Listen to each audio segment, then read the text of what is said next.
ไปวันที่สองนักเรียนค่ะพี่น้องถ้าในกรุงเทพไปเป็นนักเรียนจ้าไปข่าวห้องเรียนหลานข่าวได้มือละเล็บไปเรียนทำเล็บจ้าเตรียมเด้อผู้ใดอันน่ะมาเตรียมมาถ่ายเฮ็ดเล็บนั่นเด้อค่ะสู้ๆค่ะเมื่อเฮ็ดเล็บจะเรียนเฮ็ดเล็บที่บ้านน้องบัวพุ่นพี่น้องเลยมาไม่มีอะไรทำหาอะไรทำซะก่อนค่ะหางานที่ใจรักนะคะไม่ใช่หางานที่ถูกบังคับค่ะส่วนคุณแม่ก็ใจรักทำอาหารอีกเลยใจรักปวดหัวตอนนี้ก็ทำกับข้าวไปขายเหมือนเดิมอุ้ยดอกซากุระฟ้าดอกติวสีม่วงจ้าพี่น้องเลยดอกติวมนเมื่อกับอะไรมียังเห็ดดอกเขาคั่วหมูคั่วยังก็แล้วล่ะกันนางซุ่มแซวได้ยังไปขายสมัยได้นี่พะโล้ได้นี่ไข่พะโล้นะคะ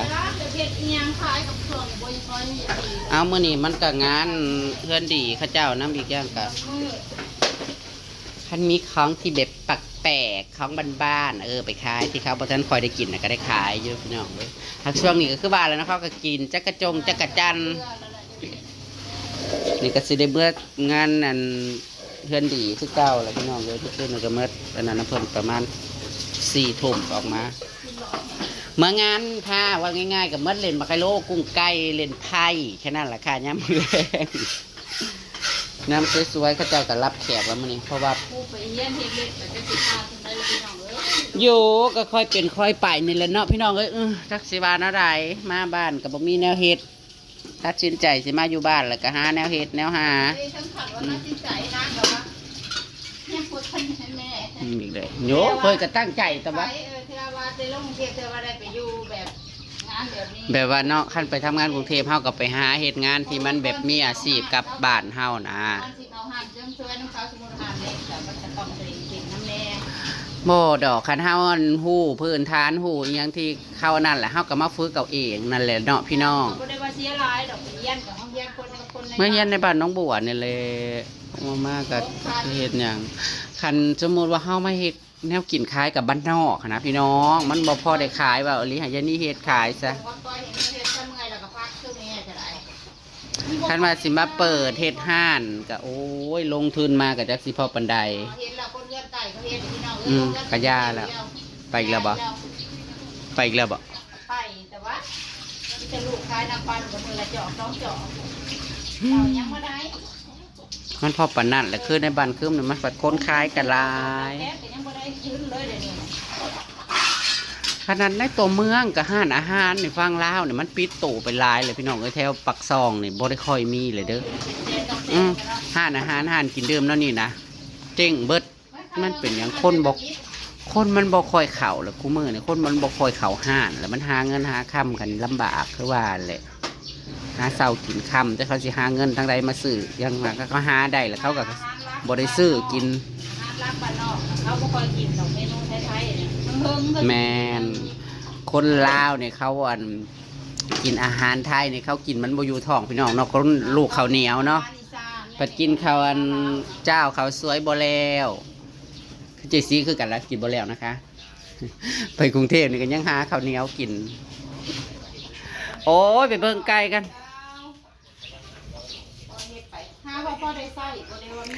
เอาในไส้น้ำมันน้ำเมืองกันนี่แหละค่ะน้อยกับป้านี่กับเจ้านี่ก็จะเอากล่องนึงบ่เขาก็สิกล่องนึงแค่นั้นละกล่องละ500ป้าวันที่10อีกเดือนพี่น้องมีแต่บุญปั้นคืมบ้านบุญจ้าปีหนึ่งบุญประมาณ3 เทื่อ 4 เทื่ออีกเดือน6อีกบุญสุขรักสุดรักบ้านแต่ว่าอันนี้นะมีการซ่อมฟ้อนยายนี่ก็ได้ไปซ่อมฟ้อนนี่นะ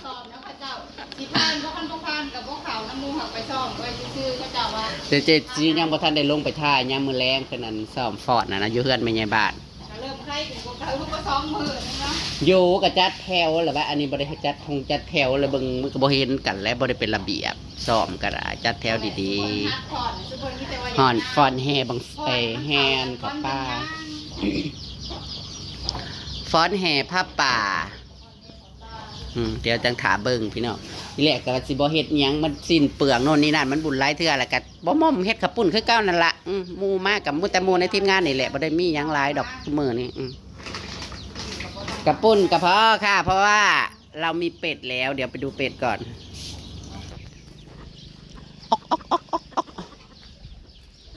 จะมาด่าฉันนะขยะเอามาจุดนี้เลยตุ้ยตุ้ยตุ้ยตุ้ยลุกตุกตุกตุกตุกตุกตุกเรื่องนี้ไก่ไม่ฝักหลายห้างพี่น้องเลยแล้วกบพงกอบไผ่เนี่ยกับไข่นางเตี่ยหนึ่งไข่อยู่ในกอบไผ่ส่วนนางเตี่ยหนึ่งจนสิตายบรรพุไปไข่อยู่กองเฟืองอันเขาผูกไข่10 หน่วยโอ้ยผัดออกไปเน่าได้กิ๊กกิ๊กกิ๊กกิ๊กกิ๊กกิ๊กโอ้ไก่น้อยตายเลยตัวนึงพวกนั้นน่ะมันบดสมบูรณ์แม่มันปลาห้างแม่กันโตนขึ้นโตนลงอยู่ไม่ทำนะมาปล่อยให้แม่นี่เลี้ยงตัวเดียว18 ตัวค่ะดูทีเยอะแยะเลยไก่น้อย2 4 6 8 10 12 14ออกไปผัดข่าวว่าได้บ้านาง2 ตัวเลยออกนะ3แล้วจะข้างเข่าคันเท้าเลี้ยงแล้วเท้าได้ค้างไว้ด้านนี้แล้วไข่แน่มันคือแข็งแห้งแน่พี่น้องซาเลี้ยงปล่อยไปแล้วก็เงาตัดยอดตัดเหยียดแล้วมันหันหักตัวนั้นมันผสมบูรณ์มันไข่มันแตกได้แม่มันเหยียบแล้วมันเลือดมันยังเข่าบ่เบิดแทบเป๊บเวอา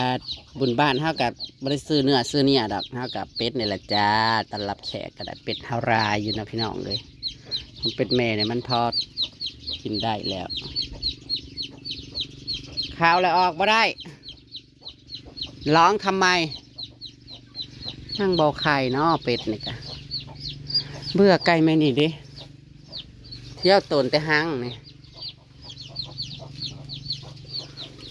ไอ้ใสอันลูกขาวด้วยเนาะอันลูกน่ะกระติดท่าแท้เห็นอะไรสาบานนี่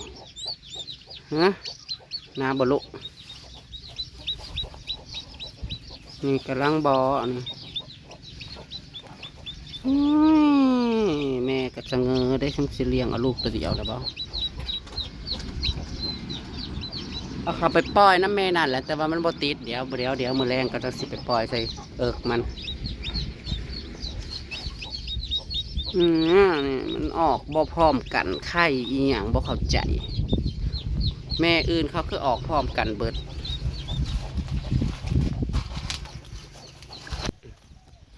ยังประทานได้เตรียมตู้ไปซอยงานครับพี่น้องเลย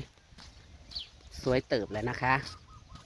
แต่ว่ามันก็นั่นแหละนะคะเจ้าขั้วหมูขั้วยางไว้ตั้งแต่หมู่บ้านเลยตระกูลใหญ่จ้ะถ้าเบื้องรถแบบค้นบวชเนี่ยจนสิบมีหมอกจุ่มพอแล้วตระกูลนี้ตระกูลใหญ่อ้าวเข้าไม่ได้เดี๋ยวนี้ง่วกับบริปล่อยได้พี่น้องเลยมีแต่ค้างไว้ในคอค้างเอาขี่ค่ะเพราะอย่างนั้นกวดฝุ่นใส่กระสอบไว้หลายเติมเลยไม่ได้ปล่อยไปจ้าปล่อยไปกระบอกมีหยังกินค่ะไปแถวทงกับยางเลาะอยู่แต่กระบอกเทิงคันว่าจอยแห้งเราพี่น้องเอ้ยค้างไว้ก็ได้ดีกว่าปล่อยไปอยู่นั่งอันนี้ก็ม่านอยู่เมื่อปีบ่ออกลูกจักเทืองวยใจนี่มันเป็นอะไรบอกน้มกับบ่เห็นลุงมานลูกลุงมานขี่วางทางใจนี่นะค่ะงอกับจักโต2 4 6 8 9 โต11 โตทั้งงอเถิกพอใหญ่เลยแห้งแล้งเหลือเกินค่ะเฟื่องก็เอาอันนี้มาล้อมไว้เพราะได้ให้โจ๊กกินค่ะโอ้แต่กระเบิดไปหลายเติบนะคะเฟื่องตั้งเท่าไหร่มันโจ๊กกินนะมันก็โอ้ยเสียหายเนาะ บ่ได้เอาอันนั้นมาอันนั้นอีกหาใหม่มาอันนั้นอยู่พอมันปอนหัวเขาบ่นะ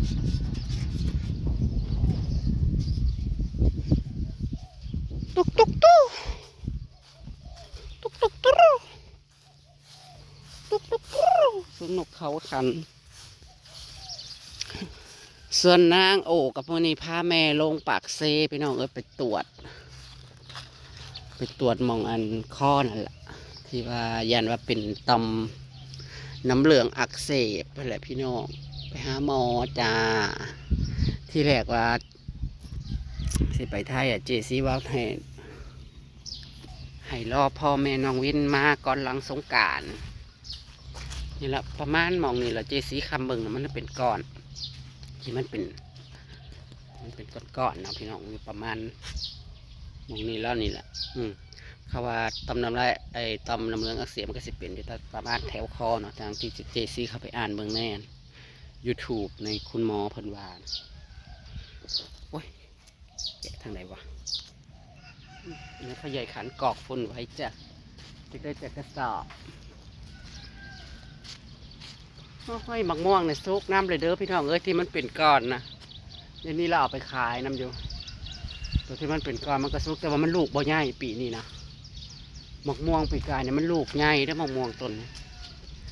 ปีนี้มันเป็นหลายชุดหลายแล้วมันบ่อนมันลูกบ่ใหญ่ลูกบ่จะซ้ำเขากำปั้นซ้ำกำลังลงซีค่ะนางเซตมาบอกว่ากำลังลงไปตรวจอยู่ปากซีที่แรกก็อยากให้ไปตรวจให้มันละเอียดอยู่ฝั่งไทยเห็นเนาะพี่น้องไอ้ขั้นเสียให้ดีอะไรก็คือไปตรวจอยู่อุบลเนาะ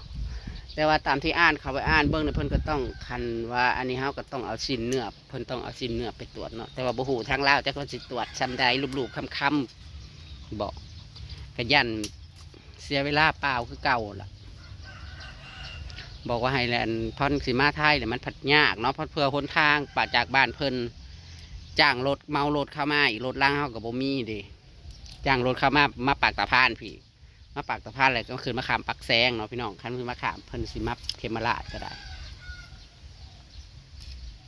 เพราะว่ามันไก่ดิไก่กว่าบ้านเจซีขนาดซ้ำนี่ก็ยังพอแห้งเลยค่ะนั่งรถไปนี่หัวสันหัวคอนบัดนี้จากบ้านเพิ่นมาเพิ่นให้กับไก่ลำบากค่ะแต่ว่ามื้อนี้เพิ่นติดรถเข้าไปเฮ็ดพาสปอร์ตว่าซั่นน่าก็ได้นั่งหลังเสื้อแขนยาวก็บ่เอาเขียวแดดลงไปโอ้ยต้นบักม่วงก็มีเลยนะพี่น้องว่าบ่ปลูกก็ปลูกอยู่ได้ต้นบักม่วงนี่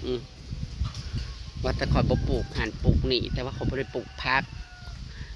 คุณรู้ว่าเขาสิเฮ็ดคำจากคำแนะนำคือพี่พูแนะนำมาพี่น้องปลูกบักตาลขาย ก็เลยว่าพี่พูศาสตร์ใดสิได้ขายคะต้นบักตาลเนี่ยมันใส่เวลาจักปีคะเห็นเขาปลูกในโรงเรียนโรงเรียนบ้านเจซีตั้งแต่เจซีเขาโรงเรียนใหม่ๆก็เห็นแหละค่ะมันกำลังเป็นต้นใหญ่เติบนะเท่าปันนี้ยังไม่ได้กินหมากกินลูกมันอยู่ค่ะมิแต่เอาตัดถิ่มนะคะ เจซีจิตปลูกบักตาลขายด้วยพี่น้องค่ะให้เจอมาล่าเป็นภูมิขึ้นเนาะก็ดีได้ไปทำธุรกิจร่วมกับ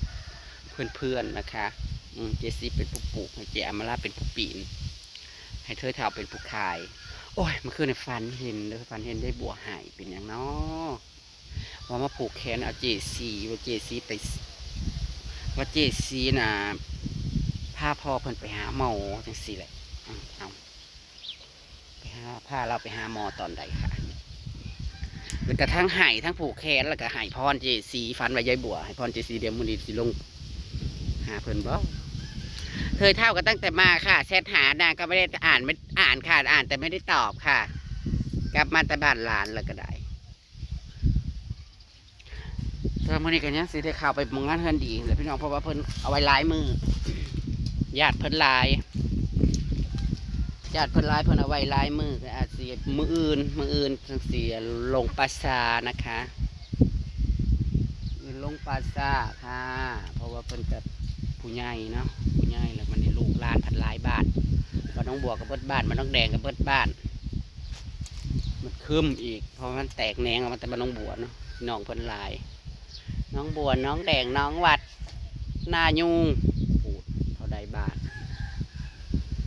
มีเงินคือเขานี่เด้เฮ็ดเนี้ยงก็ยากแต่บ่มีเงินนี่แหละพี่น้องเอ้ยมีพอตะกะเทินจ้าดึงหน้าเห็นดากดึงทางดากประเทศหือเขานี่ผู้บ่อึดเงินนี่ขอไกลตีเข้ากับเบิ่งแน่ผมแข่งอะไรแข่งได้แข่งบุญวาสนาเนี่ยมันแข่งกันไม่ได้จริงเลยนะศาสตร์ที่แล้วนี่ผู้ขาก็สิบ่ได้สั่งบุญสั่งหยังพี่น้องเลยบุญเก่าลูกบ่มีจ้ามาสั่งเอาแต่ศาสตร์ใหม่เนี่ยมันกับเนาะเฮ็ดศาสตร์นี่ก็ไปกินศาสตร์หน้าศาสตร์ที่แล้วผู้ขาบ่ได้มีบุญมีหยังคืออันเบิ่งลายมือกับ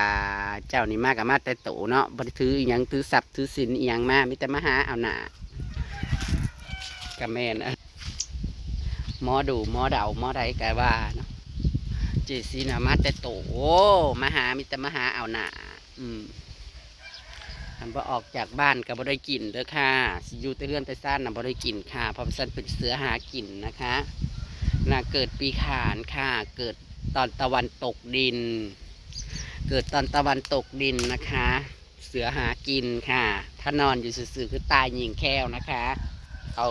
ให้คอยมาอยู่เพื่อนปลูกพงปลูกพักนะคอยบ่ได้กินค่ะเนาะ